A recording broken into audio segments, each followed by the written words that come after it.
मैं खुद ही फिर देखूं।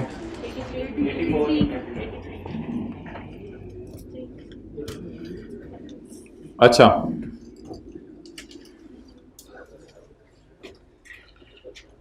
पेज नंबर 364 पे आ जाएं। अभी मैंने देखे नहीं, मैं खुद देखने पड़ेंगे अभी मुझे। पेज नंबर 364 पे आ जाएं।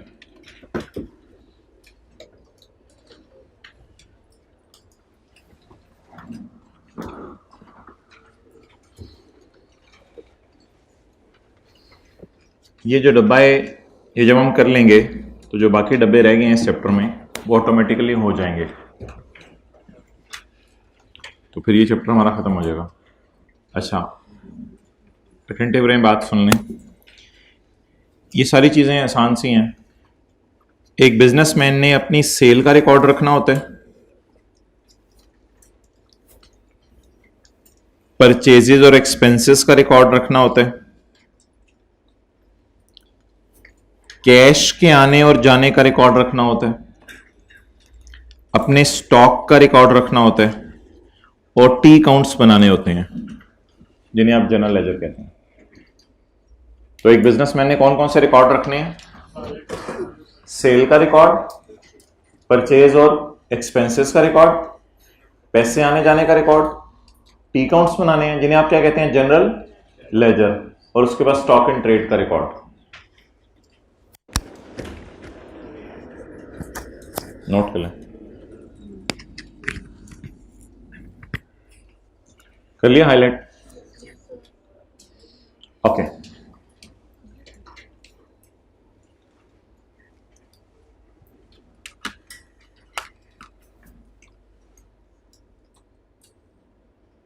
दुकानदार जब बिल बनाता है, इसे कैश मेमो भी कहते हैं, बिल भी कहते हैं, सेल इनवॉइस भी कहते हैं।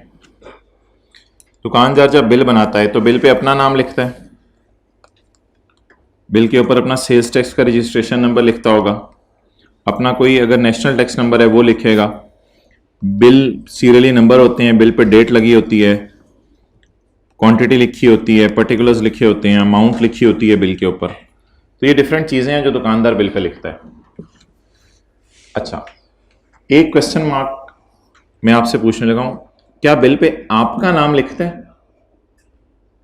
बिल पर अपना नाम तो होता है ना, दुकानदार जो बिल बना के देता है अपना नाम तो होता है, क्या आपका नाम लिखता है? इसको जरा क्वेश्चन मार्क लगा के जहन में रख लें, इससे मैं थोड़ी देर बाद बात करूंगा। फिलहाल ये जहन में रखें, दुकानदार बिल पे अपना नाम तो लिखता है, यानी अपनी दुकान का नाम लेटर हेड पे लिखा होता है।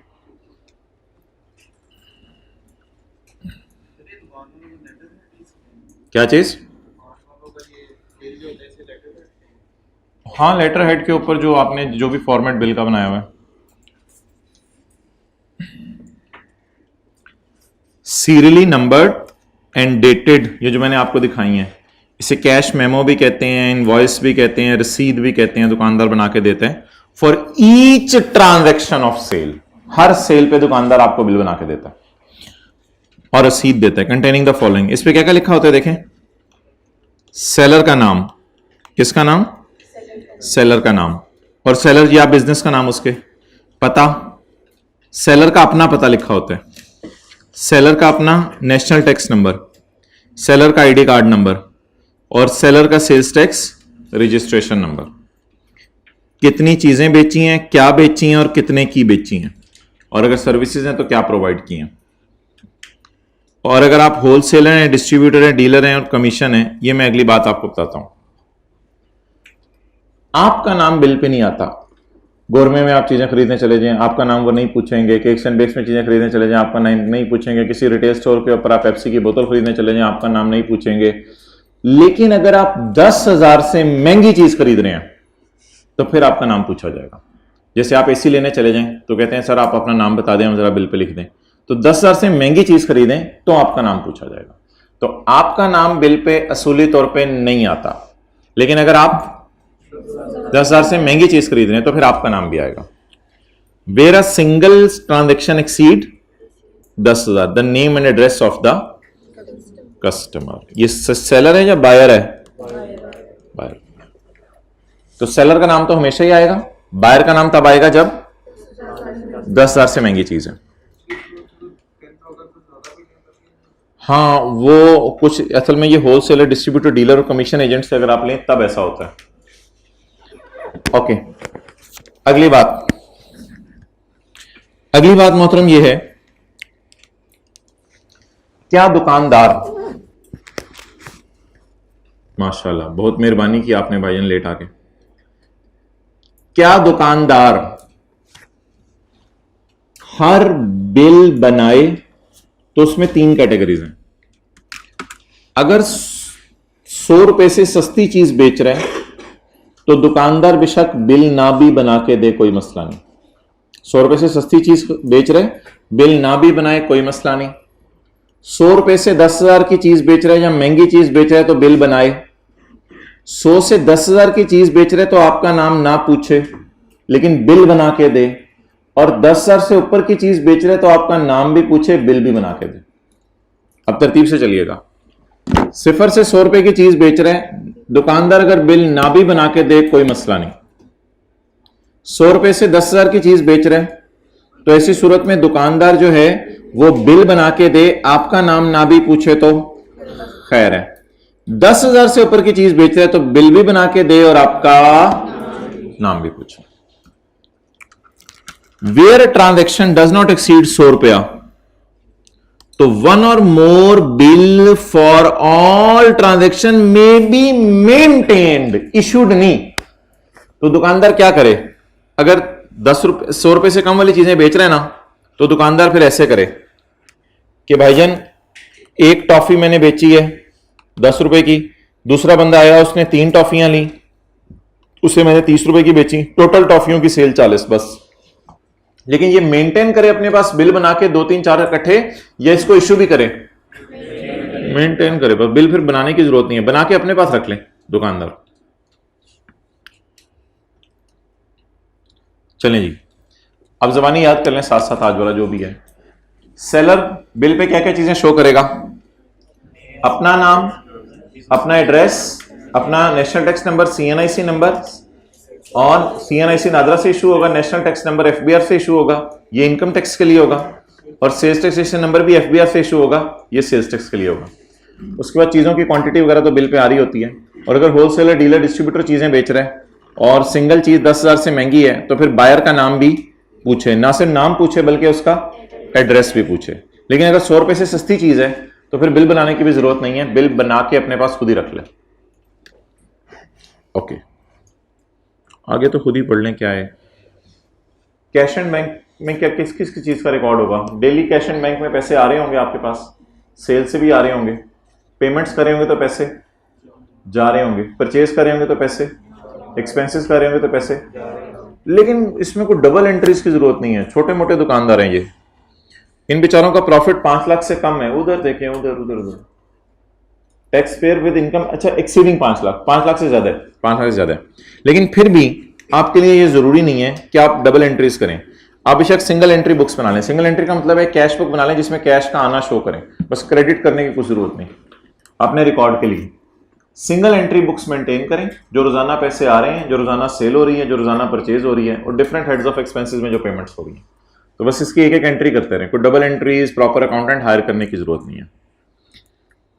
जनरल लेजर होते हैं टी अकाउंट्स। जनरल लेजर क्या होते हैं? टी अकाउंट्स किस किस के बनाएं? जो पैसे आ रहे हैं उनके। अगर टी अकाउंट नहीं बनाने आते तो कुछ समरी बना लें, टी अकाउंट नहीं बनाने आते हैं तो कुछ समरी बना लें, किस किस की आने की, सेल की, पैसे जाने की, परचेजेस की, एक्सपेंसेस की, डिफरेंट। अच्छा, ये वाली बात थी सेल की। अब दुकानदार सेल तो नहीं करता चीजें, दुकानदार तो परचेज भी करता है। अगर परचेज कर रहे चीजें तो दुकानदार के पास कौन से रिकॉर्ड्स होने चाहिए? परचेज की सूरत में दुकानदार के पास हर वो बंदा जिससे उसने 10,000 की चीजें खरीदी हैं उसका नाम दुकानदार को पता होना चाहिए। हर वो बंदा, मिसाल के तौर पे दुकानदार कहता है कि मैंने जो है वो किसी से 10 बोरियां खरीद ली कोई केमिकल की, और वो 10 बोरियां बड़ी महंगी आई, तो दुकानदार को नाम पता होना चाहिए किससे खरीदी, ताकि FBR वाले आके पूछें तो आप बता सकें। तो सेल में भी वही बात है, अगर सेल 10,000 से महंगी करें तो कस्टमर का नाम पूछें, और अगर परचेज 10,000 से महंगी करें तो सप्लायर का नाम, जो आपको चीजें दे रहा है। क्लियर? जैसे होंडा एटलस कार की बात करें, सर आसिफ का नाम भी पूछें और जनरल टायर का नाम भी पूछें, तो vouchers of purchase and expenses, ये परचेज एक्सपेंसेस के ना वाउचर होते हैं, यहां बिल नहीं लिखा हुआ। असल में वाउचर एक सफ़ा होता है, जब आप चीज़ परचेज करके आ जाते हैं ना तो अकाउंटेंट को कहते हैं एक सफ़ा बनाओ जिस पे लिखो कितने कितने की चीज़ें खरीदी हैं। तो वाउचर ऑर्गेनाइजेशन खुद बनाती है, ये बिल नहीं होता चीज़ का। वाउचर एक बिल नहीं होता, एक सफ़ा सा होता है जो ऑर्गेनाइजेशन अपने रिकॉर्ड के लिए बना लेती है बस। A voucher of purchase and expenses in where single transaction exceed ₹10,000, इसमें किस किस का नाम होना चाहिए? Name and address of supplier. Supplier वो होते हैं ना जनरल टायर, जिसको आप पैसे पे करें। पेयर तो आप होंगे ना, और भाईजान चीज खरीदने गए हैं तो आप पेयर होंगे ना, पेयर पैसे देंगे। तो अगर आप चीज खरीदने गए हैं तो पेई कौन होगा? जिसको आप पैसे देंगे। And where the tax pay deals in purchase and sale of goods, और जब आप चीजें खरीदते और बेचते हैं गुड्स, कुछ लोग तो खाली सर्विसेज देते हैं ना। वेयर द बंदा is engage in purchase and sale of goods, तो हर 3 महीने बाद आप अपना स्टॉक काउंट करें। हर 3 महीने बाद, क्वार्टरली, साल में 4 दफा, हर 3 महीने बाद आप अपना स्टॉक काउंट करें। उसमें क्या लिखा होगा? कितनी बोतलें पड़ी हुई हैं, उनकी क्या डिस्क्रिप्शन है और उनकी क्या वैल्यू है। तो बस ये जब आपको डब्बा याद हो गया ना, तो इसी डब्बे से ये नीचे वाला डब्बा भी निकला है, इसी डब्बे से अगले सफे वाला डब्बा भी निकला है, और इसी डब्बे से पिछले सफे वाला डब्बा भी निकला है। तो इसलिए सिर्फ ये डब्बा आपने याद करना है, बाकी डब्बा में हल्की फुल्की से तराश तराश करनी है। तो बस ये डब्बा भी सारे बैठ के याद कर लें। Serially numbered and dated invoice receipts for each sales containing the following. जी, बिल पे क्या क्या लिखा होता है? सेलर का नाम और 2-3 नंबर लिखे हुए यहाँ पे, डिस्क्रिप्शन क्वांटिटी वगैरह गुड्स की, होलसेलर, डिस्ट्रीब्यूटर, डीलर, अगर कमीशन एजेंट है तो अगर सेल 10,000 से ज्यादा है तो कस्टमर का नाम और कस्टमर का एड्रेस। लेकिन 100 रुपए से कम है तो बिल इश्यू ना करें, मेंटेन कर लें। और कैश बुक में ये कुछ 4-5 नाम याद कर लीजिएगा। जनरल लेजर भी 4-5 चीजों के बनाने हैं जिनकी कैश बुक है। और इसी तरह परचेजेस एक्सपेंसेस में अगर बिल 10,000 से ऊपर है तो सप्लायर का नाम, और अगर आप स्टॉक मेंटेन कर रहे हैं तो डिस्क्रिप्शन, क्वांटिटी, वैल्यू, कितनी चीज कौन से, हर 3 महीने बाद। बस खत्म। अच्छा भैया, ये किसके लिए है? जिनकी इनकम 5 लाख से ज्यादा है और होलसेलर, डिस्ट्रीब्यूटर, डीलर और एजेंट्स के लिए भी है। तो फिर ये कौन होंगे? क्योंकि एंड आ रहा है ना, तो इसका मतलब इससे पहले कोई और लोग हैं। तो ये कल मैंने आपको बताया था, ट्रेडर होंगे या मैन्युफैक्चरर होंगे। ट्रेडर होते हैं चीजें खरीद के बेच रहे हैं, रिटेलर या manufacturer. And wholesaler, distributor, dealer and commission agents. नहीं, वो इधर डिस्कस नहीं हुए, आ सकते हैं वैसे। अच्छा, तो अब आप मुझे ये जरा देख के बता दें कि ये 2 का 2 है। ये देखें 2 का 2 है, तो 2 का 2 किन पे लगता था? कल हमने पढ़ा था 2 का 2 किन पे लगता है? ऐसे ट्रेडर, मैन्युफैक्चरर जिनकी बिजनेस इनकम 5 लाख से, और इन सब के लिए, इनके लिए कोई सेल की भी लिमिट नहीं है, इन सब पे 2 का 2 लगता है। ये कल आपको बताया था। ये हो गया 2 का 2। अब आप मुझे बताएं,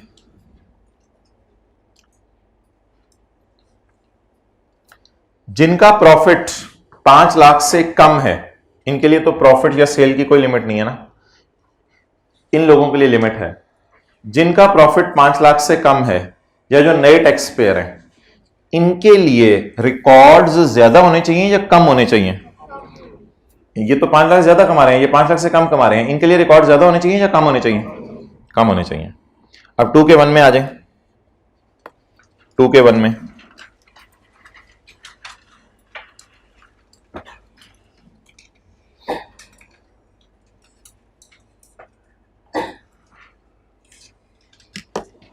अच्छा, बिल्कुल कोई नई चीज आई तो मुझे रुकवा दीजिएगा, मैं बोल नहीं रहा।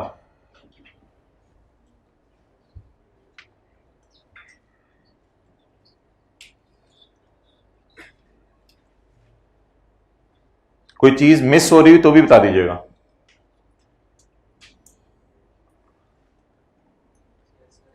वो 10,000 वाली लाइन इधर नहीं है, 10,000 वाली लाइन इधर नहीं है, कस्टमर का नाम भी नहीं पूछना, पहली बात पता चल गई। 10,000 वाली लाइन इधर नहीं है, याद वही वाला करेंगे, उस 10,000 वाली लाइन उड़ा देंगे। इधर ना कैश एंड बैंक वाले की जगह ये पॉइंट है, वो जो लिखा हुआ था ना कैश बुक यानी पैसे आना जाना, उसकी जगह लिख लें ये पॉइंट है, डेली रिकॉर्ड ऑफ रिसीट्स।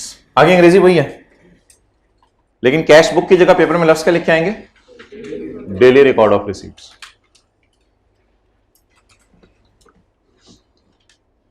अच्छा, मुझे लग रहा है इसमें भी एक्सप्लेनेशन कोई नहीं है आगे। इन लोगों के लिए इतनी कम चीजें क्यों हैं? क्योंकि या तो ये नए टैक्स पेयर हैं या इनका प्रॉफिट 5 लाख से कम है। Tax payer with income up to 5 lakh and new tax payer deriving income from business. अच्छा,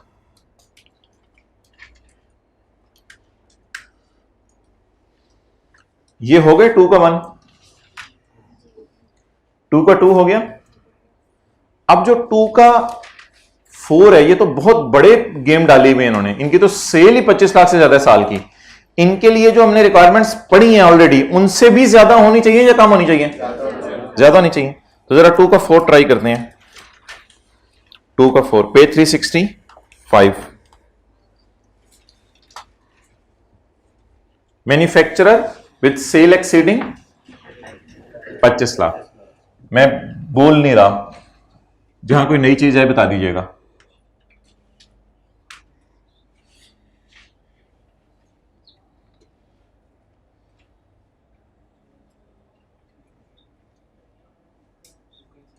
₹100 वाली चीज नहीं है, यानी ₹5 वाली चीज का भी इन्होंने बिल बना के देना है।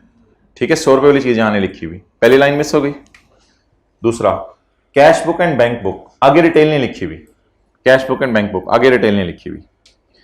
असल में ये लोग, ये जो चीजें हैं ना, इन सारी चीजों की डबल एंट्रीज करते हैं। ये सिंगल एंट्रीज पे नहीं चलते, ये डबल एंट्रीज करते हैं। सेल डे बुक, पता नहीं है इंट्रो के सिलेबस में होती थी। सेल डे बुक में सेल आ रही होती है, उसका जो टोटल होता है ना, उसकी एंट्री हो जाती है साल के एंड पे डेटर डेबिट सेल क्रेडिट, तो वो डबल एंट्रीज होती हैं। परचेज डे बुक का जो टोटल होता है ना, उसकी जो फिगर होती है, उसकी एंट्री हो जाती है परचेज डेबिट क्रेडिटर क्रेडिट। तो ये लोग डबल एंट्रीज मेंटेन कर रहे होते हैं। तो ये सारा जो एक लाइन थी ना कैश एंड बैंक वाली, उसकी जगह ये 3 लाइनें आ गई हैं इधर, लेकिन लाइनें आसान है, कोई ऐसी मुश्किल नहीं। जनरल लेजर आगे तफसील शुक्र है अल्लाह का खत्म हो गई है, क्योंकि जनरल लेजर एक एक चीज का बनाएंगे, ये एक एक चीज का general ledger. Watchers of purchase, ये मैं नहीं पढ़ा, ठीक है। स्टॉक में ना इन्होंने कुछ ज्यादा काम करना है। इन्होंने रॉ मटेरियल का स्टॉक भी बताने, फिनिश गुड्स का स्टॉक भी बताने, वर्क इन प्रोसेस का स्टॉक भी बताने। क्लियर? इन्होंने जो सामान गेट से अंदर आया उसका रिकॉर्ड भी रखना है, जो सामान गेट से बाहर गया उसका रिकॉर्ड भी रखना है। लेकिन अल्लाह का शुक्र है, ये काम सिर्फ क्वार्टरली करना है, हर 3 महीने में एक दफा। बाकी इन्वेंट्री सब कुछ वही लिखा हुआ। तो ये कौन से मैन्युफैक्चरर हो गए? तो मेन मेरी बात आ जाके वहीं अड़ी हुई है। वो जो एक डब्बा है उसको आपने याद करना है, बाकी डब्बों को, वो भी डब्बा याद कर लिया हमने ऑलमोस्ट, बाकी डब्बों को उसकी बुनियाद पे। और कोई इतने ना एग्जैक्ट रटे ना मारिएगा इसको, बस मेन चीजें आपको डिटेल में लगे रहे आप। Receipt, sale, payment, purchases, expenses, बाकी जगहों पे मैंने नहीं कहा, सिर्फ इन डब्बों में कह रहा हूं। कुछ ज्यादा रटे मारने की कोशिश ना कीजिएगा, जितना याद रह गया काफी है। लेकिन इधर की चीजें उधर की चीजें इधर नहीं लिख के आनी, बोंगियां नहीं मारनी कि एक ही याद करने हर जगह ठोकाएंगे। जो फर्क है वो फर्क करने हैं। अच्छा, वैसे तो वो कहते हैं कि नेगेटिव मार्किंग नहीं होती, लेकिन असूली तौर पे यहां फिर होनी चाहिए। अच्छा, यार यहां पे ना वही चीजें almost professionals, doctors, accountants, auditors, लेकिन यहां आपको ना कुछ छोटे छोटे लफ्ज नए मिलेंगे जो डेली लाइफ में आप सुनते हैं। यहां मैं उंगली से .3 रह गया ना हमारा, बस इसको पढ़ें। सीरियली नंबर्ड एंड डेटेड, ये नया लफ्ज आ गया ना, पेशेंट स्लिप। बाकी तो इनवॉइस और रसीद भी हो सकती है। For each transaction of sale containing the following. Tax payer यहां कौन है? Doctor, legal accountant, architecture engineer, architect, engineer, auditor, accountant, legal practitioner, professionals like medical practitioners. Tax payers name on the name of his business और profession, address, CNI, सब कुछ वही। आमतौर पर doctors का सेल्स टैक्स रजिस्ट्रेशन नंबर नहीं होता, तो इफ एनी अगर है, वरना नहीं, कोई मसला। Description and quantity and value of medicine sold और डिटेल्स ऑफ ट्रीटमेंट, क्या इलाज किया, case, services rendered. Confidential details ना लिखने जाएगा, उसमें क्या क्या इलाज किया और क्या चक्कर में पड़िएगा। And amount charged, amount charge, कितना बिल लिया उनसे। Name and address of patient, अब दिखने में बड़ा अजीब सा लग रहा है कि 10 रुपए का इलाज भी किया तो नेम एंड एड्रेस पूछना पड़ेगा। यहां कोई 100 रुपया 10,000 नहीं लिखा हुआ, name and address of patient. और पता भी पूछे, भाईजान आप इलाज कराने हैं, कहां से हैं, क्या नाम है आपका, भाईजान मैं नहीं इलाज कराता, नहीं जाए फिर, नहीं कहते ये नहीं। ये पॉइंट बड़ा सख्त है, तो इसकी रिलैक्सेशन है, इसकी रिलैक्सेशन नीचे आ रही है। ये पॉइंट तो बहुत सख्त था ना, हर पेशेंट का नाम पूछो और उसका एड्रेस पूछो। पेशेंट तो बोलने बड़ी बात है, तो बोला नहीं जा रहा। However, the condition of recording the address, कहता है पता ना उससे पूछो, माइंड कर जाएगा। However, the condition of recording address of patient on the patient slip shall not apply, ना पूछो उससे नाम। To general medical practitioners वो होते हैं जो गली गली में प्राइवेट क्लिनिक्स खोल के बैठे हुए हैं, उन्होंने नाम नहीं पूछना। लेकिन अगर बड़े अस्पताल में कोई मरीज जाता है तो फिर उन्होंने सॉरी एड्रेस नहीं पूछना, नाम तो हर जगह पूछने। जनरल मेडिकल प्रैक्टिशनर्स ने एड्रेस नहीं पूछना, लेकिन अगर बड़े अस्पताल में जाएंगे तो वहां आपका नाम भी पूछा जाएगा, एड्रेस भी पूछा जाएगा। लेकिन अगर वो नहीं पूछते तो आपने ये नहीं कहना मैं पढ़ के आया हूं तुम लोग पूछो मेरा, वो उनकी मर्जी नहीं पूछ रहे। तो बड़े अस्पतालों में आपका नाम पूछा जाएगा, लेकिन अगर आप किसी छोटे क्लिनिक में जाएंगे, सॉरी एड्रेस, छोटे क्लिनिक में जाएंगे तो आपका एड्रेस नहीं पूछा जाएगा, नाम तो हर जगह पूछा जाएगा।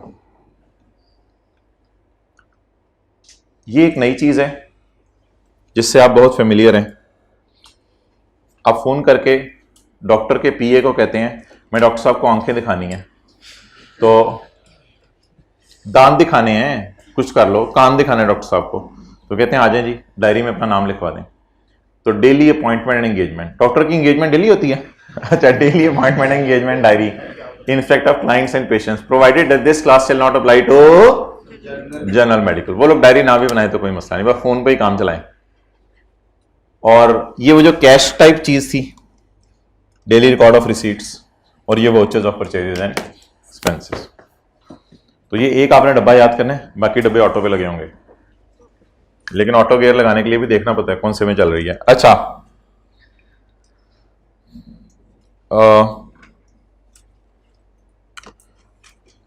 ये भी तो सवाल आ सकता है पेपर में कि एवरी टैक्स पेयर जो इनकम फ्रॉम बिजनेस कमा रहा है उसके लिए जनरल रिक्वायरमेंट्स क्या हैं। ये कल आपने डायग्राम तस्वीर खींची थी ना, बिजनेस वालों ने जनरल, जनरल का क्या मतलब है, सबके लिए कम से कम ये चीजें तो होनी चाहिए। फिर तो हर एक के लिए अलग अलग भी बता दी ना, सारे लोग कम से कम ये चीजें मेंटेन करें। क्या, पैसे आए, पैसे गए, परचेजेस हुई, सेल हुई, पहला सब है, एसेट्स खरीदे, लायबिलिटीज इनकम हुई। तो ये सारे रिकॉर्ड किसने रखने हैं। पेपर में सवाल आएगा इस डब्बे के अंदर से, व्हाट आर द रिकॉर्ड्स, देखें इधर सवाल क्या आएगा, what are the records to be kept by every tax payer driving income from business, show the general requirements only. General requirement, general का मतलब है ये बात तो सबके लिए। कुछ बातें टीचर सबके लिए बताते हैं, कुछ एक दो बच्चों के लिए मिसाल के तौर पे बता दें। And in case of taxpayer engaged in assembly, production, processing, manufacturing, mining और लाइक एक्टिविटीज, ये कौन लोग होंगे, मैन्युफैक्चरर।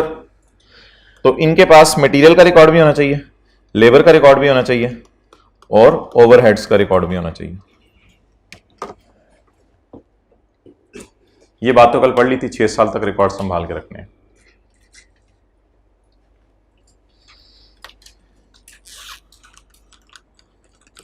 तो आई होप आपको किसी हद तक चीजें याद हो गई होंगी, थोड़ा सा एफर्ट कीजिएगा घर में जाके, इंशाल्लाह रिवाइज हो जाएंगी। अच्छा यार अभी इधर आ जाओ। अच्छा, वो 2 सवाल हैं, देख लें। इस चैप्टर के आज सारे पास पेपर हमने करने हैं, आपने मुझे रोकना नहीं है।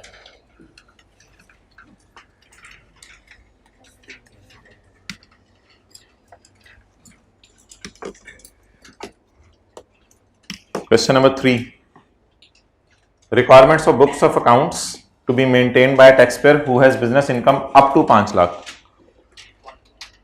पेज नंबर बता दें कौन सा, page number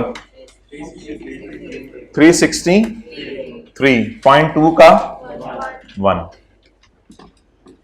provisions regarding special audit panel,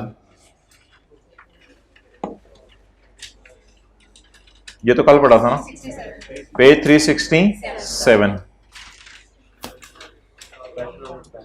जी मोहतरम, सारा लिखना पड़ेगा यार, 5 नंबर का है। आगे, briefly explain the provisions of income tax ordinance relating to requirements of books of accounts to be maintained, books of accounts या records to be maintained by person having turnover exceeding 25 lakh. ऐसा manufacturer जिसकी cell 25 lakh से ज्यादा है। Page number 365, 2 का 4।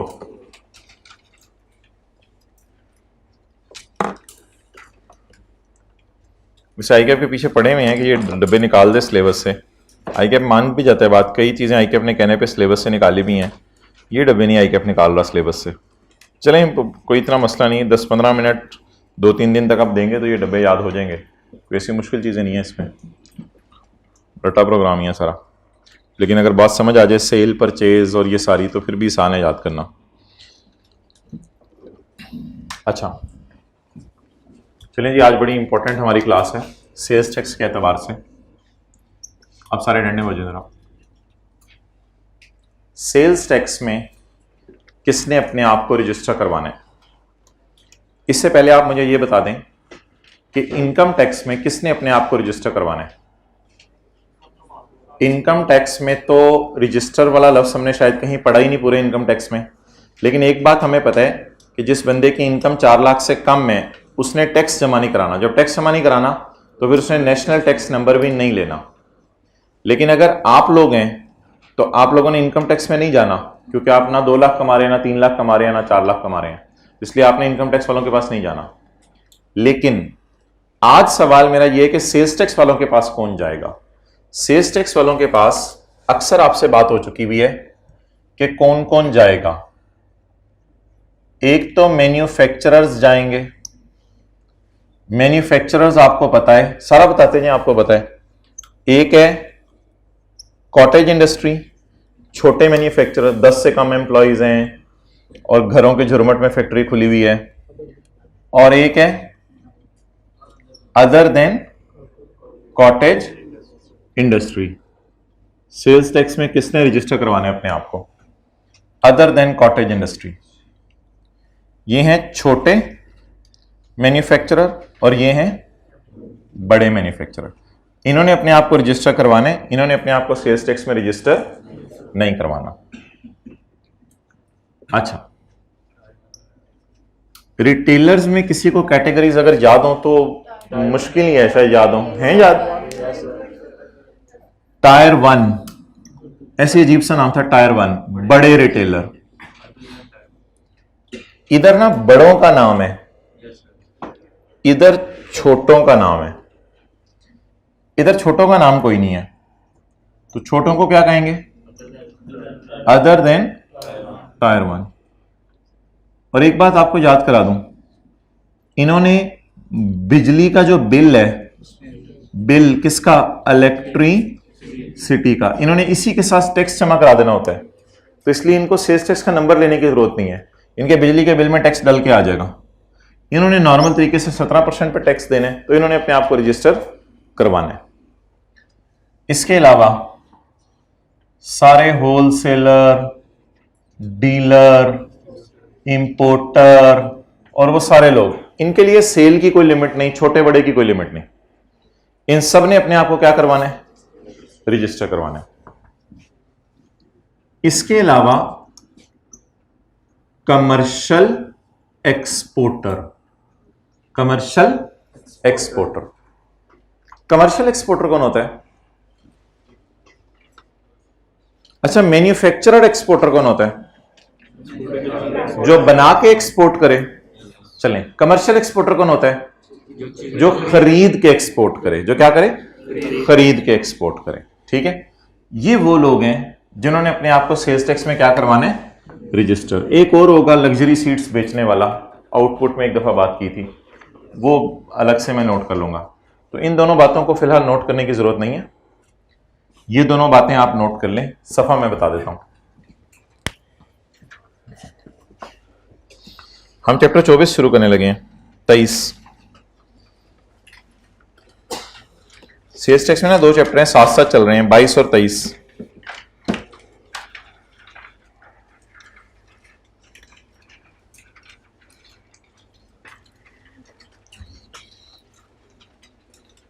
Requirements of registration, ये सारा मैंने आपको पढ़ा दिया है, सिर्फ नोट कर लें आप, ये नोट कर लें। टीयर 1 और अदर देन टीयर 1 की डेफिनेशन अनलकीली टीयर 1 की हमारे सिलेबस में नहीं है, जिस वजह से फिर हम उसमें जा नहीं सकते। यही मैं कह रहा हूं ना कि वो नहीं है, वो बड़ी डिटेल्ड डेफिनेशंस हैं।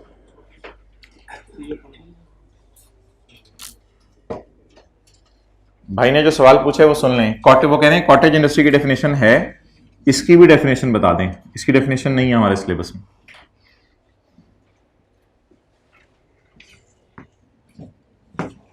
चैप्टर 23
जी, बड़ा अच्छा हुआ आप उठ के दोबारा बैठ गए।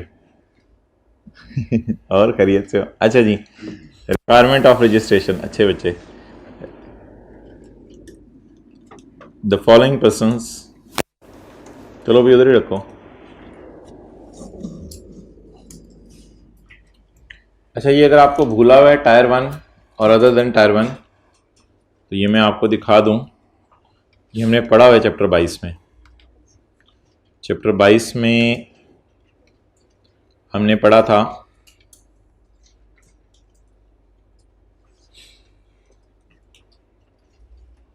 पेज 467 पे हमने पढ़ा था ये टैक्स ऑन रिटेलर्स, और ये फिर डायग्राम भी बनाई थी।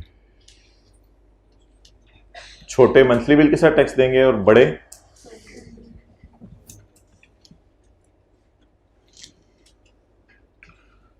अच्छा, ये याद हो गया सर आप ज़बानी?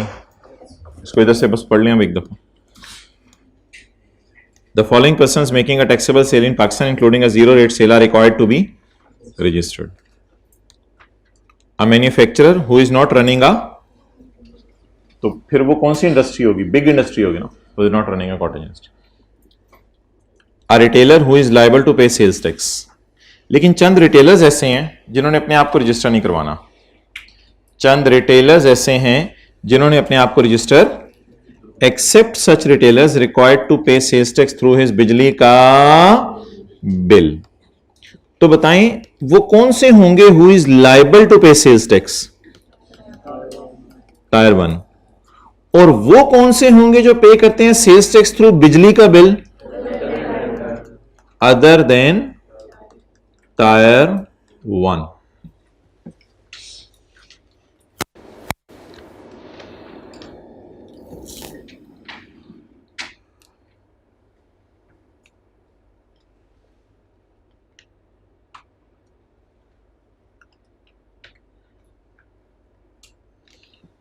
Who is liable to pay sales tax से टायर 1 वाले? इंपोर्टर। कौन से इंपोर्टर? कौन से? सारे सारे हर किस्म के इंपोर्टर। वो एक्सपोर्टर हैं, इंपोर्टर बोल रहा हूं, इंपोर्टर हर किस्म के। होलसेलर, छोटे बड़े कोई नहीं, सारे। डीलर, सारे। डिस्ट्रीब्यूटर, सारे। पॉइंट ई को छोड़ें। कमर्शियल एक्सपोर्टर, सारे। अच्छा, जहन में आपके ये सवाल ना आ जाए कि मैन्युफैक्चरर एक्सपोर्टर क्यों नहीं लिखा हुआ। असल में मैन्युफैक्चरर्स ऑलरेडी इधर कवर हो गए हैं, तो इसलिए मैन्युफैक्चरर एक्सपोर्टर नहीं उसने लिखा। लेकिन आपको एक चीज पता है, एक्सपोर्टर जो है वो रिफंड लेते हैं अपनी जीरो रेट सेल पे, तो ये उसने याद दहानी करा दिया कि एक्सपोर्टर जो रिफंड लेना चाहता है अपनी जीरो रेट सेल पे, वो अपने आप को आके क्या करवा ले? रजिस्टर करवा ले।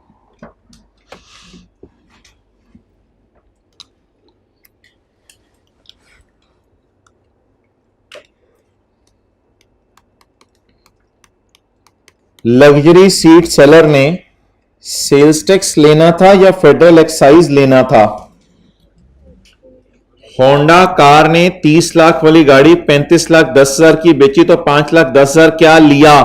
Sales tax. तो लग्जरी सीट वाला लाख वाली सीट अगर बेचे 1,17,000 की, तो 17,000 इसमें सेल्स टैक्स लेगा, लेकिन वो सेल्स टैक्स नहीं होगा, इसका नाम होगा फेडरल एक्साइज। हमने कहा फेडरल एक्साइज टैक्स क्या होता है? कहते हैं आपको नहीं पता, ये सिर्फ सेल्स टैक्स की तरह ही लिया जाता है। हमने आउटपुट की डेफिनेशन में पढ़ा था।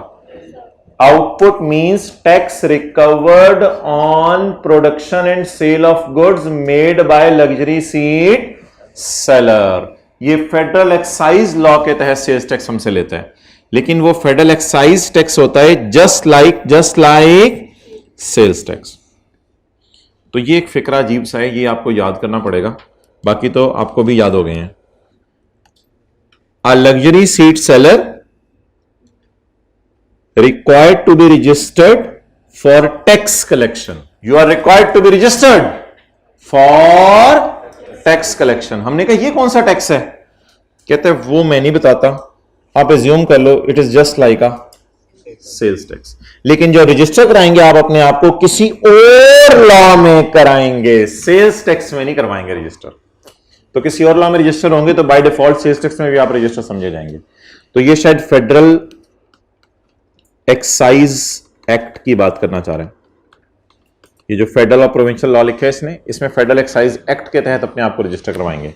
अब ये फिक्रा जरा याद कर लें। बुक ऊपर रखो ना यार, बुक ऊपर रखो थोड़ी देर, चलो, क्योंकि आप ऊपर देख नहीं रहे थे, मुझे लग रहा था। A person required to be registered, a person required to be registered for tax लेने के लिए as a fit were a sales tax. जैसे कि ये क्या है? Sales tax. तो कितने लोगों ने अब अपने आप को रजिस्टर कराने? 6। A B C D E F, इन 6 लोगों ने अपने आप को रजिस्टर कराने। अगले सफे पे डब्बा बना हुआ है,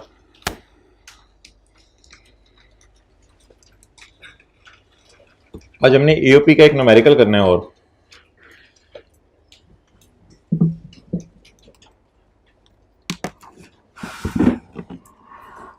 भाई रजिस्टर कराने हम कहां जाएं? रजिस्टर कराने कहां जाएं? अगर हमारा ऑफिस लाहौर में है और फैक्ट्री गुजरांवाला में है। ऑफिस लाहौर में मतलब है अकाउंटेंट लाहौर में आपने रखा हुआ है, आपने मार्केटिंग डिपार्टमेंट लाहौर में रखा हुआ है, लाहौर में अच्छे लोग मिल रहे थे नौकरियों पे, लेकिन आपने लेबर को शिफ्ट कर दिया और प्रोडक्शन मैनेजर को गुजरांवाला में। तो फैक्ट्री गुजरांवाला में है, वहां सस्ती जमीन मिल रही थी, लेकिन ऑफिस आपने लाहौर में रखा हुआ है। तो लोग तो बाहर ऑफिस रख के बाहर भी फैक्ट्रियां बना लेते हैं, तो आपने पाकिस्तान में 2 जगहों पे काम कर सकते हैं। तो अगर आप ऐसा काम कर रहे हैं कि आपकी फैक्ट्री कहीं और है और ऑफिस कहीं और है, तो कहां जाके आप अपने आप को रजिस्टर करवाएं? वो देख लेते हैं फैक्ट्री वाली जगह पर रजिस्टर कराना है या दफ्तर वाली जगह पे।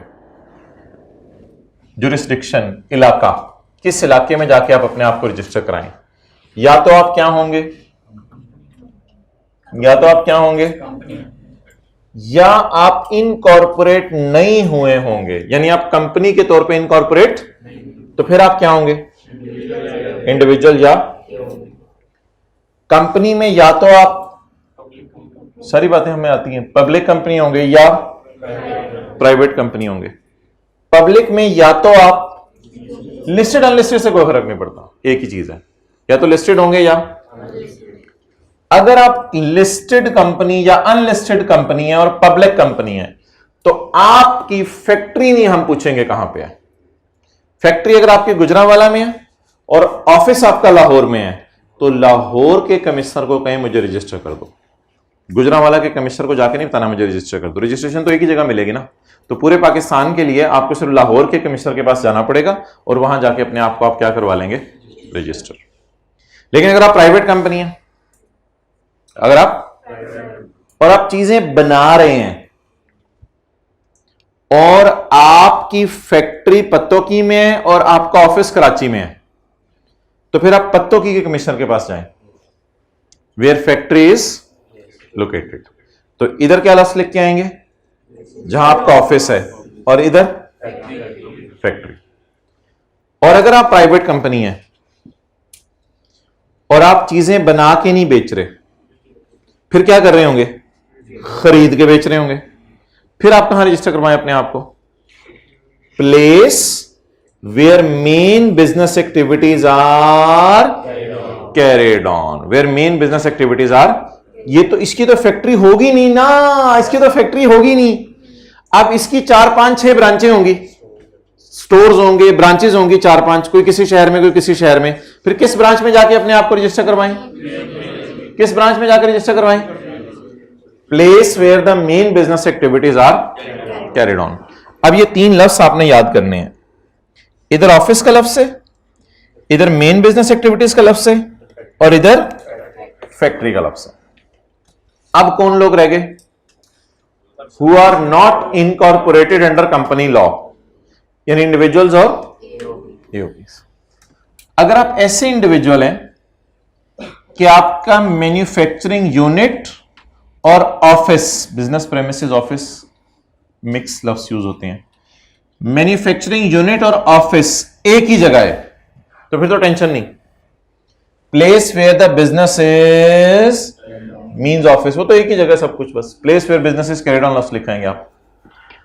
लेकिन अगर आप ऐसे इंडिविजुअल हैं, आगे बता दें इधर क्या लिखा होगा, manufacturing unit and business premises are in, अगर डिफरेंट लोकेशंस में तो manufacturing unit and office are in different location, तो place where the manufacturing unit, वही ना factory, place where the manufacturing unit is located.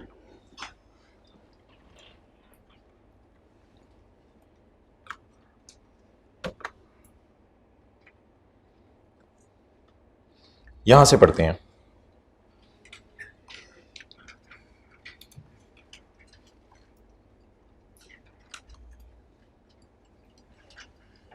याद हो गया, listed, unlisted, public limited company, तो कहां जाने आपने, इधर से भी कंपेयर कर लें, डन, आगे चलें। इन केस ऑफ प्राइवेट, प्राइवेट में आगे कितनी कैटेगरीज हैं, engage in manufacturing, not engage in manufacturing. अच्छा, कई दफा ट्री में कोई बात समझाने के लिए ज्यादा लिखी होती है जो डब्बे में हो सकता है ना मिले, लेकिन कई दफा डब्बे में सारी बातें मिल भी जाएंगी। लॉ वाला डब्बा देखते हैं आप, यही अल्फाज हुए में, engage in manufacturing, not engage in manufacturing. If the company is engage in manufacturing, the place where factory is situated. अगर आप मैन्युफैक्चरिंग में हैं और दूसरी ऑप्शन क्या है, अदर देन, तो इधर क्या रस लिख के आएंगे और इधर, ये असल में मेन बात है। मैन्युफैक्चरिंग में है तो फैक्ट्री में जाना है आपने अपनी, जहां फैक्ट्री है जहां वहां रजिस्टर कराएं, और अगर अदर देन मैन्युफैक्चरर है तो main business activities. Done, okay. In case of persons not incorporated और in case of persons not incorporated, ये मैंने किसको पकड़ा है, सी और डी को पकड़ा है, और सी और डी को पकड़ के इंडिविजुअल और एओपी, जिन्होंने अपने आप को इनकॉर्पोरेट नहीं करवाया हुआ।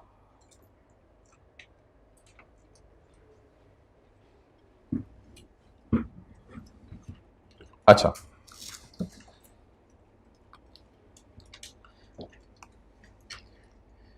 Having a single manufacturing unit, इनकी एक फैक्ट्री है, and whose business and unit are in different location. ये स्काई ब्लू मैंने जो बात की है ये यहां लिखी हुई है,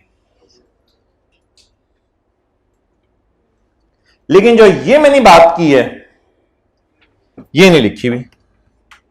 इस बात को मैं डब्बे में ले रहा हूं, ये नहीं लिखी हुई। ये क्यों नहीं लिखी हुई? यहां पे ये बात क्यों नहीं लिखी हुई जो मैंने बात यहां की है? इसलिए कि जब ये वाला रूल डिफरेंट वालों के लिए है तो फिर दूसरा सेम वालों के लिए होगा। क्लियर हो गया? लेकिन थोड़ी सी तफसील और, क्या इंडिविजुअल्स और एओपीज सिर्फ मैन्युफैक्चरिंग ही करते होंगे? नहीं। तो इसका मतलब है ये पॉइंट बहुत ब्रॉड है। ये पॉइंट फिर होलसेलर के लिए भी है, डीलर के लिए भी है, इंपोर्टर के लिए भी है, ट्रेडर के लिए भी है। तो अब ये बात मुकम्मल हुई।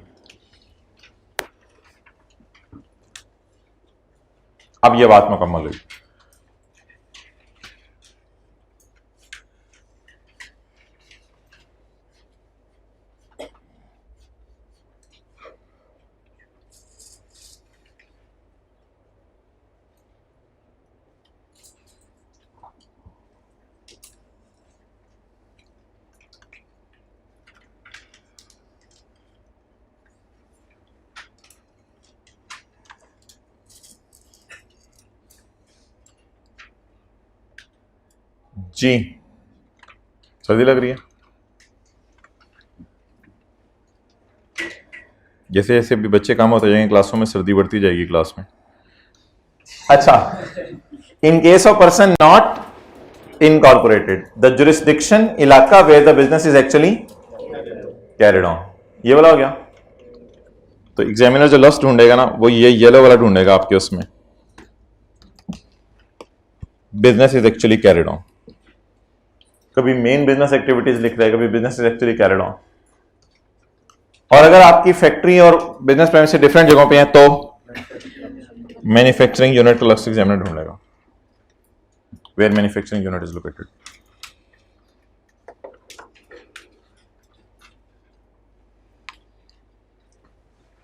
A person required to be registered shall apply on computer system। जमाना एडवांस हो गया है, मैनुअली आपने जाना ही नहीं।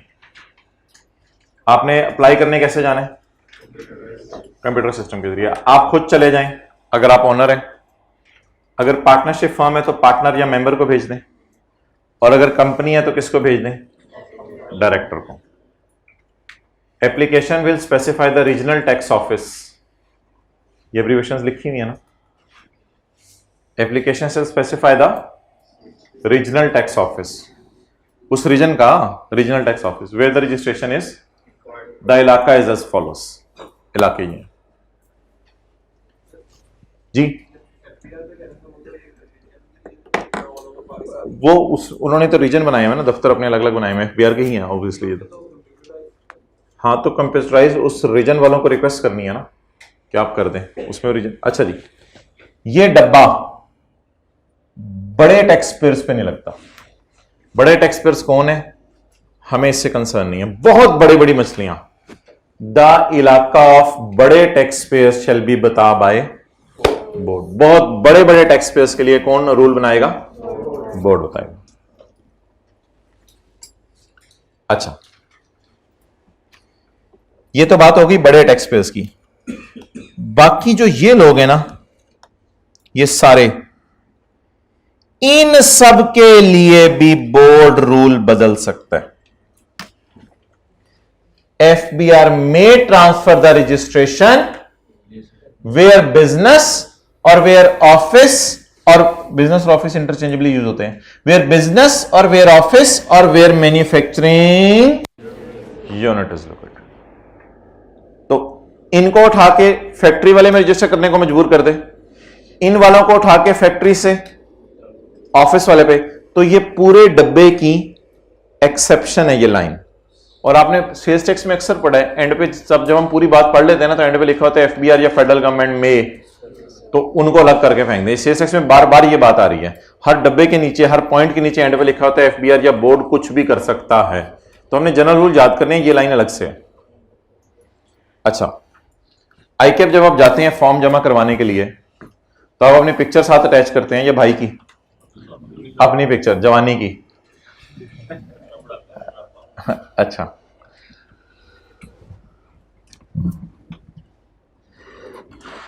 और इसके साथ साथ अपने आईडी कार्ड की शायद कॉपी लगाते हो या और किस चीजें लगाते हो, जो भी चीजें आप लगाते हैं वो फॉर्म के साथ जमा करवाएंगे तो आपकी रजिस्ट्रेशन होगी।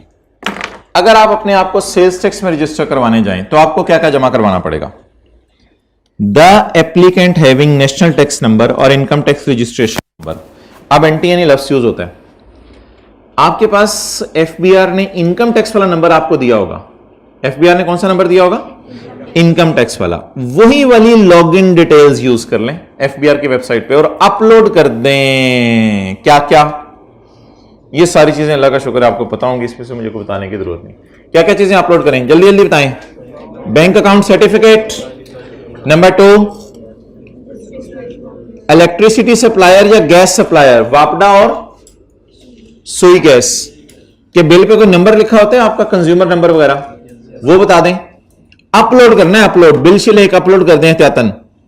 Particulars of all branches in case of multiple branches, अगर ज्यादा ब्रांचेस है तो सबके एड्रेस लिखें, सफा स्कैन करें और अपलोड कर दें।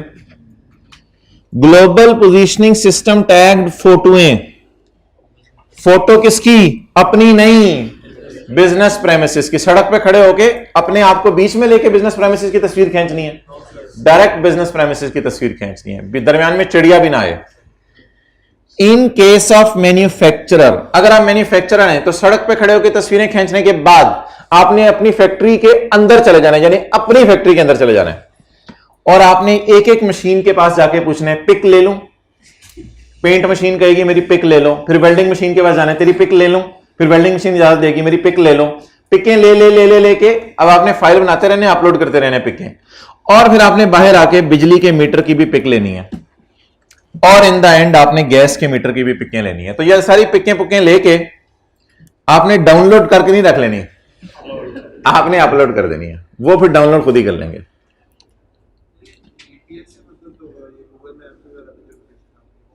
वो यानी कि एक्सेसिबल हो इजीली, बस ये मतलब है इसका। पॉइंट नंबर 3, आगे बढ़ें।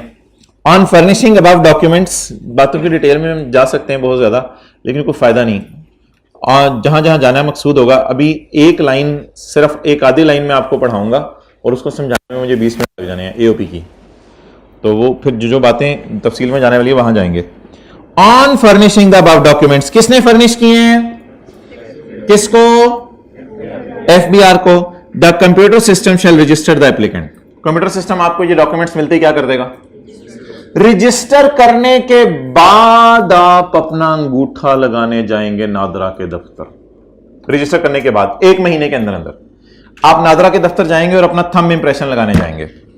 आफ्टर रजिस्ट्रेशन एप्लीकेंट और हिज एजेंट शैल विजिट ई सहूलत सेंटर ऑफ नादरा, नादरा के ई सहूलत सेंटर को लिखा होगा, वहां चले जाएंगे। विद इन ए मंथ, 1 महीने के बाद जाएंगे आप, 1 महीने के अंदर अंदर, फॉर बायोमेट्रिक वेरिफिकेशन। और अगर आप नहीं जाते बायोमेट्रिक वेरिफिकेशन के लिए तो फिर क्या होगा? आप देखें, आप रजिस्टर तो हो चुके हैं, आप रजिस्टर पहले ही हो चुके हैं। ये उल्टा सीन है, सिम में पहले अपने आप की बायोमेट्रिक करनी पड़ती है, इसमें बाद में, इसमें बाद में। और अगर आप ना गए महीने के अंदर, आपका नाम उतार के फेंक दिया जाएगा। कहां से? सेल्स टैक्स की एक्टिव टैक्स पेयर्स की लिस्ट होती है, उस लिस्ट से आपका नाम उतार के फेंक दिया जाएगा। और अगर आप मैन्युफैक्चरर हैं तो खाली अपलोडिंग से काम नहीं चलेगा, एफबीआर के बंदे आपके घर बंदे लेके आएंगे आपकी फैक्ट्री में। अगर आप मैन्युफैक्चरर हैं तो बोर्ड में रिक्वायर पोस्ट वेरिफिकेशन। पोस्ट का क्या मतलब होता है? डॉक्यूमेंट्स जमा कराने के बाद या पहले? बाद। तो बोर्ड पोस्ट वेरीफाई करेगा थ्रू फील्ड ऑफिसर्स लिखा होना चाहिए था, लेकिन फील्ड ऑफिसेस में ऑफिसर ही होते हैं ना, थ्रू फील्ड ऑफिसेस और अ थर्ड पार्टी। जो इनके ऑफिस फील्ड ऑफिसर्स वो होते हैं एफबीआर में जो लोगों के घरों में जाके, फैक्ट्रियों में जाके चीजें चेक करते हैं। तो फील्ड ऑफिसर्स आपके घर आएंगे या आपकी फैक्ट्री में आएंगे और आके वेरिफिकेशन करेंगे सारी मशीनों की, सारी तस्वीरों की, सारी चीजों। और इन द एंड आपने महसूस किया होगा ये चीजें अपलोड करते ही सिस्टम ने आपको रजिस्टर कर दिया था। बाद में पता चला कि इन चीजों में कोई मसला है, तो आपका नाम उतार के लिस्ट से फेंक दिया जाएगा। In case the field office finds that any document provided is non genuine और फॉल्स और wrong, may request through system to provide the missing document in 15 दिन। आपको कहा जाएगा भाईजान ये मीटर की तस्वीर सही नहीं आई, 15 दिन में दोबारा जमा करवाओ। ये बिजली का बिल सही नहीं है, 15 दिन में दोबारा जमा करवाओ। इन केस ऑफ फेलियर, और अगर आप जमा ना करवा सके, योर नाम shall be taken off from the sales active tax payer list. तो सेल्स टैक्स होना चाहिए था, sales tax active tax payer list. तो आपका नाम उतार दिया जाएगा। अब जुबानी याद कर लें क्या क्या चीजें हैं। नंबर 1 बैंक अकाउंट, नंबर 2 बिलों का और ब्रांचेस की डिटेल, नंबर 4 बिजनेस प्रेमिसेस की तस्वीरें, और नंबर 5 मशीनों की और इन चीजों की तस्वीरें। Very simple. इसके बाद क्या करना है, आपको रजिस्टर कर देंगे। वो रजिस्टर करने के बाद महीने में कहां जाना है, नादरा फॉर बायोमेट्रिक। ना गए तो नाम उतार दिया जाएगा। अगली बात, अगर आप मैन्युफैक्चरर हैं तो एफबीआर के बंदे आपके घर तो नहीं आएंगे, फैक्ट्री में आके आपकी वेरिफिकेशन करेंगे। और अगर फिर कोई मसला निकल आया तो आपको कितने दिन दिए जाएंगे मसला पूरा करने के लिए? 15 दिन में भी आपने फिर जवाब ना दिया तो क्या होगा? ओके।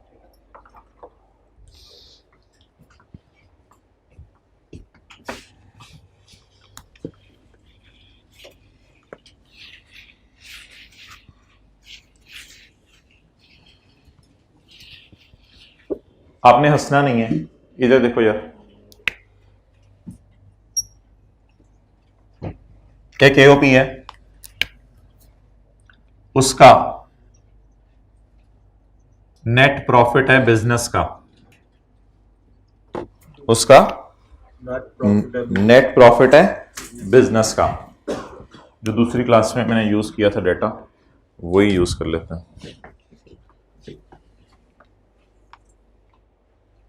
सरासी को कहां से कॉल मिली? अच्छा, उसका नेट प्रॉफिट है बिजनेस का 30,000 रुपए, रुपीज इन 1000, 30 मिलियन हो गया। Other information, other information expenses include, समझ रही हैं बात? सवाल बना रहा हूं मैं। Expenses include fine to government, fine to government और पार्टनर ए की सैलरी। समझ आ गई बात? पार्टनर ए की सैलरी, फाइन टू गवर्नमेंट है 20,000, पार्टनर ए की सैलरी है 5,000।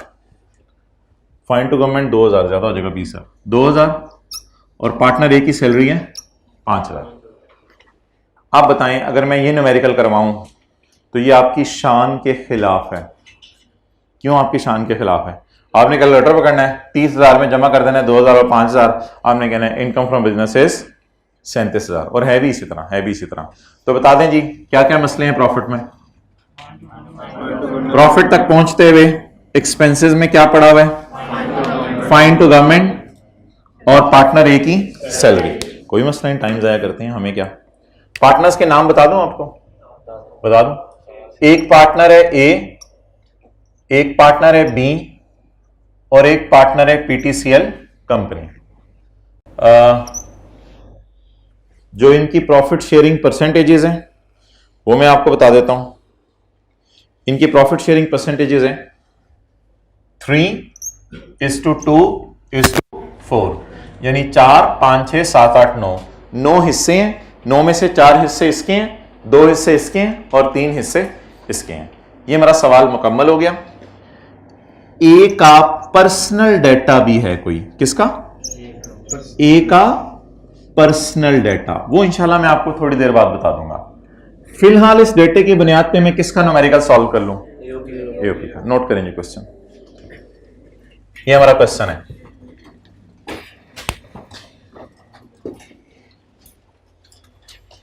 क्वेश्चन मुकम्मल हुआ। रिक्वायरमेंट तो बताने की जरूरत नहीं ना। रिक्वायरमेंट क्या होगी? टैक्सेबल इनकम निकाल लेते हैं ए की, एओपी की भी, और फिर अगर ए का डाटा हुआ तो ए की भी निकाल लेंगे और उनका टैक्स भी निकाल लेंगे। Asad you have 1 minute. यार इसको एओपी के चैप्टर पे नोट कर लें, किताब पे, किताब निकालें, एओपी के चैप्टर में ना शुरू या आखिर में कोई सफा ढूंढे, वहां नोट कर लें। कितने ज्यादा सफे हैं, कहां लेके जाने हैं।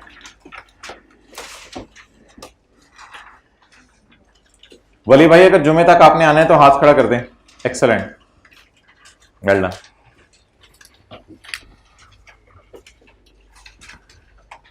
चलें जी, वर्किंग 1 करवाएं यार। एओपी की इनकम फ्रॉम बिजनेस, जल्दी करें, क्वेश्चन तो नोट कर लें।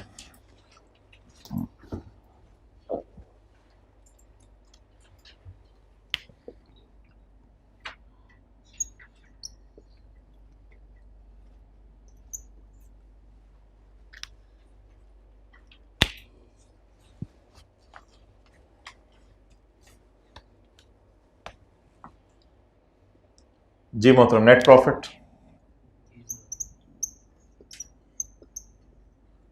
प्रॉफिट तक पहुंचते हुए फाइंड क्या हो चुका है, ऐड कर दें। पार्टनर ए की सैलरी बिजनेस का एक्सपेंस है, ये डिफरेंट बॉल पॉइंट से लिखो, डिविजिबल इनकम में जाने हैं, डिफरेंट से लिखें, डिफरेंट कलर में यूज करता हूं क्योंकि आपको याद होगा शायद ये जो पार्टनर्स की सैलरीज वगैरह होती थी ये किसी वर्किंग में जाती हैं फिर कभी, तो पार्टनर ए की सैलरी, आ सैलरी नहीं, ए की सैलरी कितनी जी, 5000। टोटल्स बता दें, 2000 और 5000, कितना आ गया, 37,000। अच्छा कुछ लोग ना मुझे फील हो रहा है ऐसे देख रहे हैं, ओ भाई कोई सादा चीज आ जाए तो ऐसे ना देखने लग जाया करें कि अच्छा इसमें से अब कुछ होने लगा है। कुछ नहीं हो रहा यानी फाइन ऐड कर दिया, पार्टनर की सैलरी ऐड कर दी है। फाइन 21 का जी था और पार्टनर की सैलरी 21 का जे था, बस ये दोनों पॉइंट लगे हैं और ऐड हो गई हैं। चलें जी, अब किसका न्यूमेरिकल सॉल्व करूं, पहले एओपी का या ए का, एओपी का। AOP income and tax there on,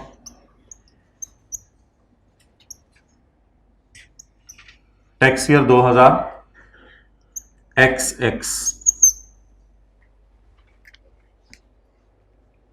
जी मोहतरम, इनकम फ्रॉम बिजनेस,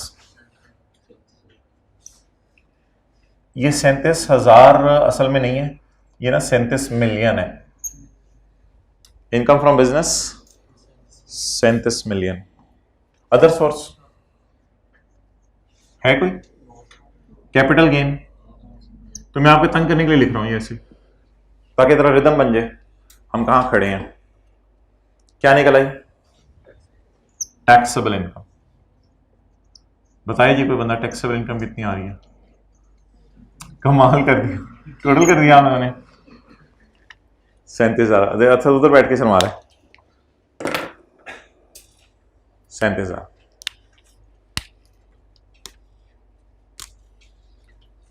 अभी तक हमने कुछ नया नहीं किया।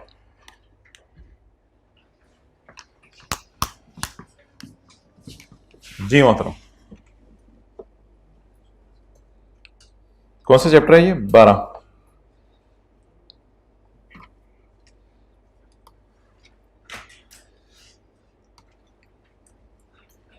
ये लाइन पढ़ के आप मुझे कैलकुलेटर पे कोई फिगर निकाल दें, ये लाइन पढ़ के।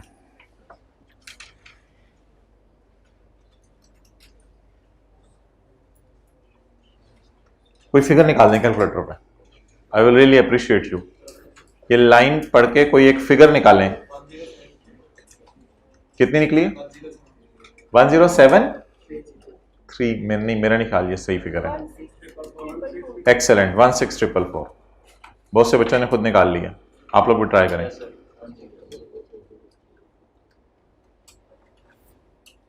तो ये मोहतरम हमारा कॉन्सेप्ट रहता था इस चैप्टर में, ये आज पूरा हो गया है। If at least one partner of AOP is a company, the हिस्सा of company shall be thrown away from the income of AOP. Throw away करके कंपनी क्या करे हमें उससे कंसर्न नहीं, सिर्फ थ्रो अवे कराना हमारे सिलेबस में है। थ्रो अवे करा दें, थ्रो अवे करा के कंपनी क्या करे, वो कंपनी का न्यूमेरिकल शुरू हो जाएगा, उसको छोड़ें, सिर्फ थ्रो अवे कराना सिखाएं।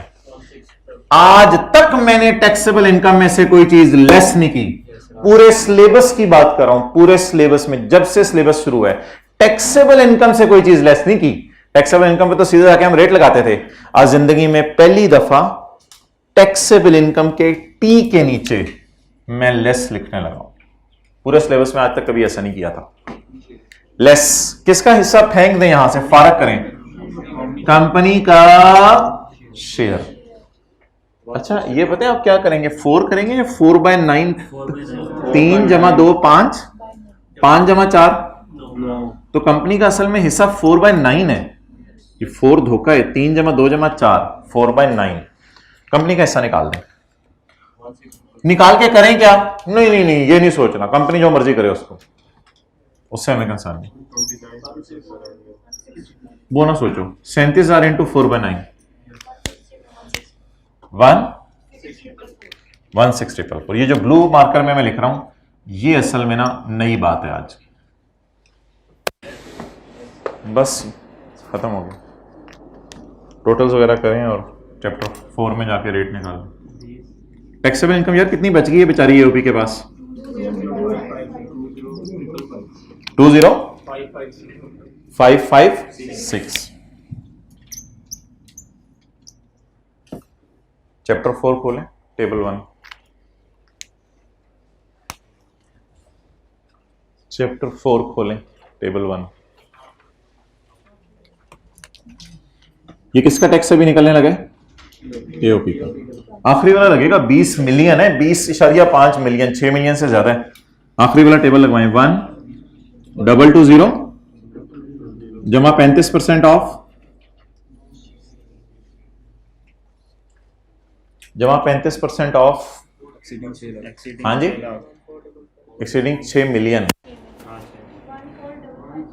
1,455,000 जी। हिम्मत करें, टोटल का है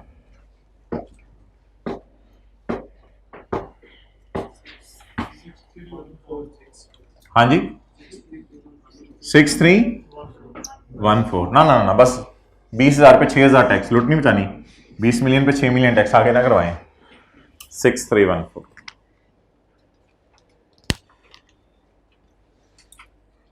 तो हाउ वाज दिस क्वेश्चन में कोई नई चीज ढूंढने क्या था,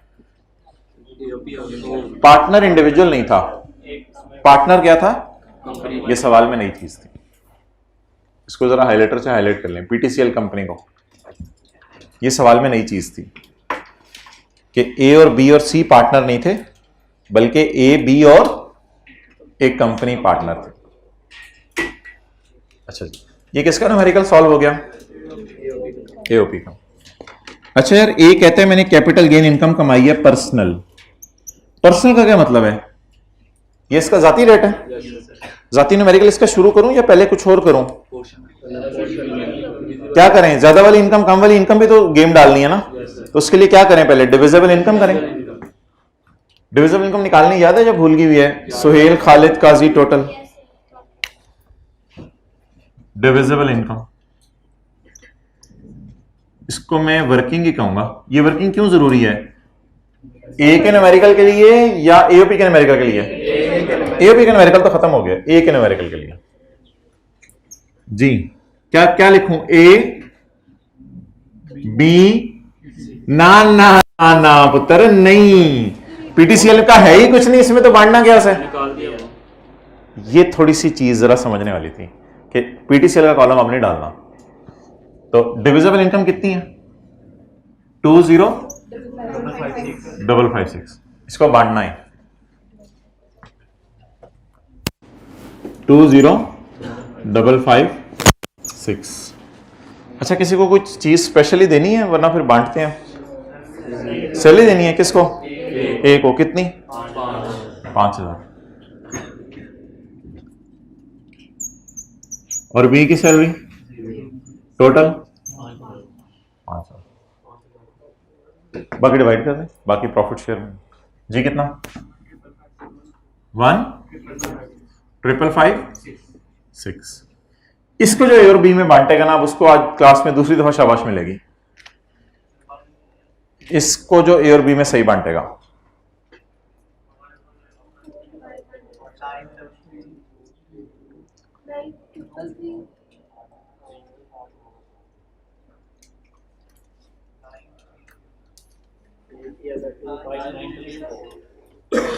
अगर कोई बोंगा क्लास में 3 डिवाइडेड बाय 9 कर रहा है ना, तो उसको फिर पुट लगाएं। अब असल में ना बच्चे ही दो लोग हैं, कौन? ए और बी। एक को हमने वैसे गाड़ी से बाहर फेंक दिया, इसको कहते हैं गाड़ी का दरवाजा खोल के तू बाहर निकल। अब बच कौन गया है? अब जो गलती हो सकती है पेपर में, आप कर सकते हैं 3/9। 3/9 नहीं करना। अब फर्ज करें पार्टनर ही सिर्फ कितने रह गए हैं। अब जरा देखें 3/5 और 2/, तो डिविजिबल इनकम में भी हमने एक नई चीज लर्न की कि पीटीसीएल को इधर भी साइड पे रखें। तो वैसे तो ये जो मैं काम कर रहा हूं, ये पेपर में आपने करना कोई नहीं, कैलकुलेटर पे ही करना है, लेकिन मैं आपके लिए कर रहा हूं इनटू 3/5। हाँ जी, 334 और बी को कितना देंगे? 6,222। इसका टोटल बी का कोई जरूरत नहीं, टाइम जाया करना है पेपर में टाइम ना जाया कीजिएगा बी का टोटल करके। बी को बल्कि 6,222 भी बांटने की जरूरत नहीं है, ऐसे पेपर में टाइम जाया होगा। न्यूमेरिकल किसका सॉल्व करना है? सिर्फ ए का। ए का टोटल 1, इसका टोटल करना हुआ कर दी का पेपर में से टाइम जाया करे होंगे आप।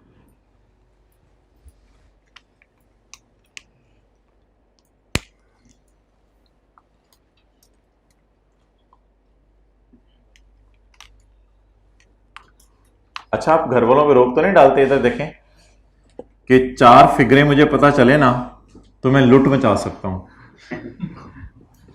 घर वालों पे रोक तो नहीं डालते कि 4 फिगर्स मुझे बताओ, फिर देखो मैं करता क्या हूं।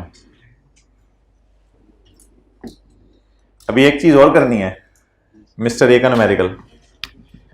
तो मिस्टर, ये न्यूमेरिकल का फेस है या वर्किंग टाइप की चीज है? अब ये नहीं करना ए और बी वाला जो मैंने किया था इनटू 3/5 2/5, ये तो आसान सी बात है, तो पेपर में एज इट इज कर देनी है कैलकुलेटर पे। यहां पे लिख लें जरूर 3:2, 3/5 और 2/5। जी चलें जी, मिस्टर ए का न्यूमेरिकल सॉल्व करें जी। Income capital gain 10,000।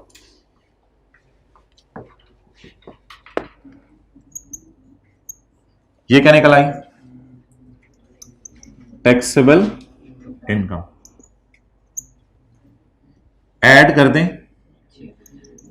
Share from AOP, कितना? शुक्र है दूसरी क्लास में किसी ने 9,334 बोल दिया था। ये गलती नहीं करनी, ये झूठ है सैलरी है, ये झूठ है ये सारा प्रॉफिट के नाम से ही बांटा जा रहा है। 14,334।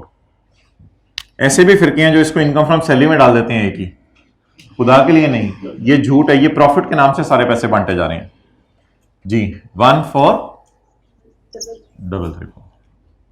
एक दफा और लिखें टैक्सेबल इनकम का लफ्ज, 24,334।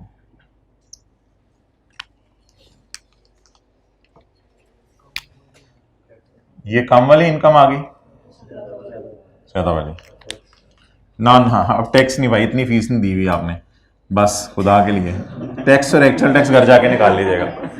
टैक्स और एक्चुअल टैक्स घर जाके निकाल लीजिएगा।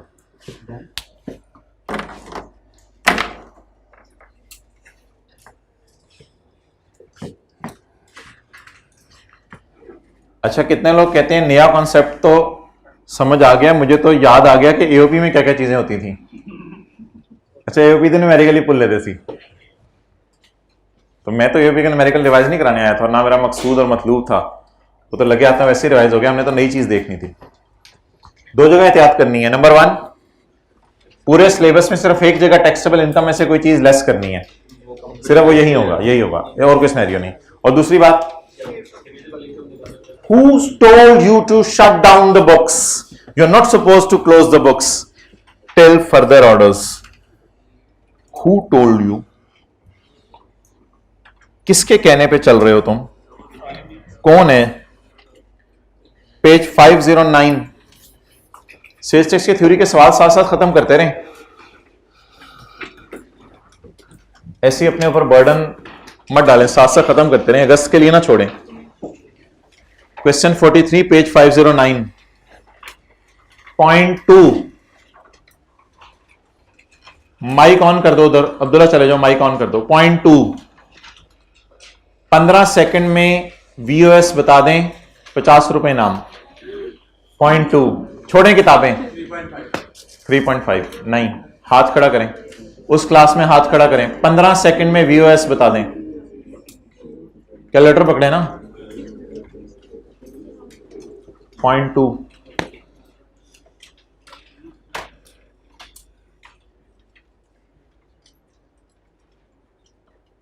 जी हाथ खड़ा किया उस क्लास में किसी ने, माइक पकड़ा है उनको जी। असद को नहीं, गलत है, हाथ खड़ा करके बताएं जी। एक्सेलेंट, 7.36 7.36। थोड़े से लेट हो गए आप लोग जी। बोलो भाई, माइक उधर पकड़ाओ। किसने असद क्या आई थी? असद ने पहले हाथ खड़ा किया था यार। आप 6 पॉइंट गलत है, माइक वापस कर दें, उनको दे दें माइक, वो जो भाई हैं यार। अब तो बता दिया मैंने, लेकिन आपने क्या निकाली थी बताओ मुझे? 7.1 गलत है। ठीक है, सिर्फ इस क्लास में 50 देने हैं अब्दुल्ला, आगे। ओके, अच्छा यार, नॉर्मल डिस्काउंट माइनस होना चाहिए या स्पेशल डिस्काउंट माइनस होना चाहिए? उधर मैं कैमरा कर दूंगा अगर किसी ने नोट नहीं किया। पहले इधर वाली बात सुन, नॉर्मल डिस्काउंट माइनस होना चाहिए या स्पेशल डिस्काउंट? हमने पढ़ा था डिस्काउंट नॉर्मल बिजनेस टर्म्स के मुताबिक होना चाहिए ना। तो सेल की है हमने कोई चीजें at a discounted price of 6.8 due to particular relation, बहुत ज्यादा दोस्ती यारी की वजह से हमने उसे स्पेशल डिस्काउंट दे दिया 15%। नॉर्मल डिस्काउंट कितने परसेंट है? 8%।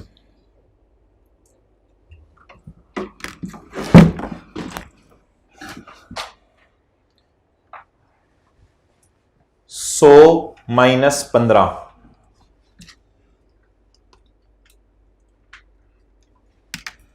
100 माइनस 15 कितना हो गया? 85। 100 माइनस 15 85। ये कितना, कौन सा डिस्काउंट है? 100 माइनस 8 92। ये कौन सा डिस्काउंट है?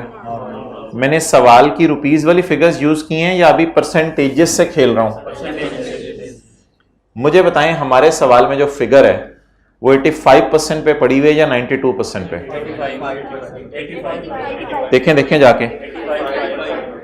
Cell at a discounted price of 6.8 due to particular relation the special discount is 15%। तो इस तक तो 15 दिया ना, हमारे कस्टमर को तो 15% डिस्काउंट मिला है। तो ये फिगर किस पे पड़ी हुई है? 85 पे। तो क्या मैं कह सकता हूं, अगर मैं रुपीस में डेटा कन्वर्ट करूं तो ये 6.8 मिलियन है, और ये 6.8 मिलियन किस जैसा है? 85 जैसा। मुझे अब 85 नहीं चाहिए, मुझे 100 चाहिए या 92? 100 चाहिए या 92? नॉर्मल डिस्काउंट तो माइनस करने की इजाजत है। मैं नॉर्मल डिस्काउंट पे वापस लाना चाहता हूं चीजों को, क्या करूं? दो तरीके हैं, जो मर्जी तरीका आपको पसंद हो। दो तरीके हैं। 6.8 को वेट करें उधर, अभी क्लास नहीं शुरू हुई, वेट करें। 6.8 को डिवाइड करें 85 से, मल्टीप्लाई कर दें 92 से, तो भी ये वाली प्राइस आ सकती है। दूसरा तरीका 6.8 को डिवाइड करें 80 और मल्टीप्लाई करें, फिर तो ये डिस्काउंटेड प्राइस तो नहीं है, फिर तो ये 6.8 डिवाइड बाई 85 मल्टीप्लाइड बाई 100 कोई डिस्काउंट से पहले वाली प्राइस आ गई। फिर इस 8 रुपए में से, इस 8 की प्राइस में से 8% डिस्काउंट माइनस कर दें, 7.36। दोनों तरीके कितने लोगों को समझ आ गए? डिवाइड करो 85 से, मल्टीप्लाई करो, या फिर डिवाइड करो 85 से, मल्टीप्लाई कर दो 100 से। तो ये डिस्काउंट से पहले वाली प्राइस है और ये फिर डिस्काउंट के बाद वाली प्राइस। क्लियर? चलें जी, ये नोट तस्वीर खींच लें, हाँ ओवर कर दें।